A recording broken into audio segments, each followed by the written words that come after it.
video is about the criminal legal system. I'm recording this today outside the Johnson County Courthouse, kind of in the distance right there, which is just off to the south of campus in downtown Iowa City. The county jail is nearby, just down the hill, that direction, but that only houses adult offenders. Let me start with a question to get you thinking about some of the issues. Can a child be a criminal? If a child steals bread because they're hungry and there's no food at home, are they a criminal? If an adult tells a child to deliver a bag of drugs and return with the money, is the child a drug dealer or is the child the victim? If a child's pressured to join a gang because their parents are addicted and have neglected them and there's nowhere safe for them to live, so they join a gang that engages in crimes, is the child as guilty as the rest of the gang and as deserving of punishment? Or should we think about the system that created the conditions in which the only choice for that child was to become a criminal? And given the brain development and cognitive limitations of children, are they able to determine right from wrong or predict the harms their actions might cause? What if they're coerced or forced by adults to do criminal activities? This video is all about the criminal legal system and children's rights in that system. You might notice I'm not calling it the criminal justice system. This is because too often the system fails to produce justice. Much of the treatment of the people in the system is inhumane, violates their other rights, and often results in lifelong consequences long after their punishment period is over. Most people who are incarcerated will eventually be released. What chance will they have at a good life after their release? Or are they being punished into a life of crime and more struggles and challenges? The criminal legal system has a long history of bias against groups, particularly Black and Latino, people with disabilities, those with addictions, and those who are poor. Does this sound like justice? Therefore, I'll try to refer to this as the criminal legal system rather than the criminal justice system. Now, for much of history, children, usually starting around the age of 7, received similar punishments as adults and were housed with adults in the same jails and prisons. Now, obviously, this is a serious risk to children's rights to protection from violence, and in about the 19th century, there began to be separate criminal facilities for children. Then in the early 20th century, the movement for a completely separate juvenile justice system accelerated. In the U.S., the Supreme Court ruling in 1967 and another one in 1974 expanded and grew these rights of children in the criminal legal system. Now, in addition to protecting children's rights in the criminal legal system, another reason for a need for a juvenile legal system is that children often respond differently in the investigation process than adults, with young children in particular not understanding their rights, being confused about the process, or even being likely to give false confessions. For example, in this study of kindergartners, without much prompting by adults, 16% of them claimed to give a false confession that they stole a toy, and 30% falsely claimed that they had witnessed the theft of the toy. Now, this is even more challenging for children with developmental delays or neurodevelopmental disorders, as they often do not understand what's going on in the criminal legal system at all. One well-known example of this is the case of Brendan Dassey, who was convicted at age 16 as a party to a first-degree murder.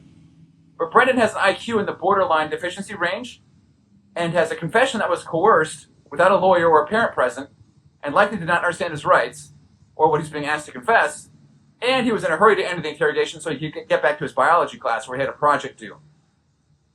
And even if he had understood the criminal legal system and knew his rights, was he coerced or forced into participating in the crime by Stephen Avery, the adult who was convicted of the murder? And even if Brendan did participate in the crime, what punishment is appropriate given his intellectual disability and coercion? And what does all this mean for justice of the family for the woman who was killed? Now, the Convention on the Rights of the Child has many statements about justice and liberty. Liberty is the ability to go where you want to go and to do what you want to do. It is about the full range of conduct which the individual is free to pursue, in the words of the U.S. Supreme Court. Without liberty, it's impossible to achieve your other rights. How would you get a good education? Find good nutrition? Have the nurture and support of a family? Be protected from violence? Or have your needs as a person with a disability or other developmental needs, get those needs met while incarcerated? The 1989 CRC also has prohibitions on torture, inhumane, cruel, or degrading treatment, or punishment. This means no capital punishment for children and no life imprisonment without the possibility of release. It means no unlawful or arbitrary arrest or detention, and that the child is to be treated with respect and humanity throughout the criminal process, including being separated from adults, maintaining contact with their family, having prompt access to legal support, to appear before a court and receive a prompt decision, and to be heard in any judicial or administrative proceedings. In terms of numbers of children in the U.S. who come into contact with the criminal legal system, the numbers declined since 2005, but the number of children who are incarcerated in the U.S. is still among the highest in the high-income world. And there are huge inequities, with Black and African American youth incarcerated at a rate that's 9 times higher in Iowa than for white youth. Top challenges for the criminal legal system in Iowa include inequities across all parts of the system, a need for timely screening and assessment of youth, an increased access for resources for families, more access to providers, especially for mental and behavioral health, more use of diversion services for low-level offenses, more integration and collaboration between child welfare and the legal system, targeted programming for youth, placement centers for females, better education and access for those who are sentenced to detention, better reentry supports, and consolidating the system into one place to improve integration. Now, ideally, our goal should be to reduce the number of children who need to be involved in the criminal legal system at all.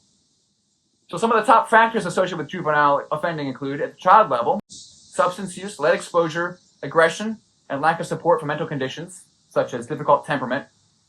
At the family level, it includes substance use, physical or sexual abuse or neglect, poor parenting, low education of parents, parental delinquent behavior. At the school level, it includes a poorly functioning or poorly performing schools, low educational aspirations. For peers, it's having peers or siblings with deviant behavior. And finally, living in a neighborhood that is disadvantaged, has weapons available, or concentrates poverty are also important factors. Therefore, strategies to reduce crime should address these factors by preventing substance abuse, treating mental health and emotional conditions, supporting maternal health, improving educational opportunities, having mentoring programs and caring adults engaged in children's lives, having access to supportive and positive role models, reducing access to weapons and firearms, and having neighborhoods that are safe, don't concentrate poverty, and are designed to be healthy. You'll note from this list, incarceration of juveniles is not a crime reduction strategy. Now, it may be necessary in some instances, but it's very expensive, and the goal should be to prevent crime through the strategies mentioned above instead. Now, for this week's reflection assignment, here's the prompts. If a child steals bread because they're hungry and there's no food at home, are they a criminal or a victim? What should be done with the child? And what does justice mean in this type of situation? Next, there's good evidence that the reduction of lead in the environment has been associated with a reduction in crime. What does this suggest about strategies for reducing crime? When it comes to the issue of liberty, what does it mean when I say children have the right to be children? What has liberty meant in your life and your ability to be who you want and pursue what excites you the most? And sometimes in political discussions, politicians say they'll be tough on crime by building more prisons and hiring more police officers and using more advanced technology, such as cameras, to stop criminals. When it comes to children's rights, what might be some problems with this approach? What might you suggest as an alternative to reduce crime in our communities? And finally, what might be some careers or volunteer opportunities to consider related to liberty and the criminal legal system? What might be of interest to you, if any, and why? Thank you for watching.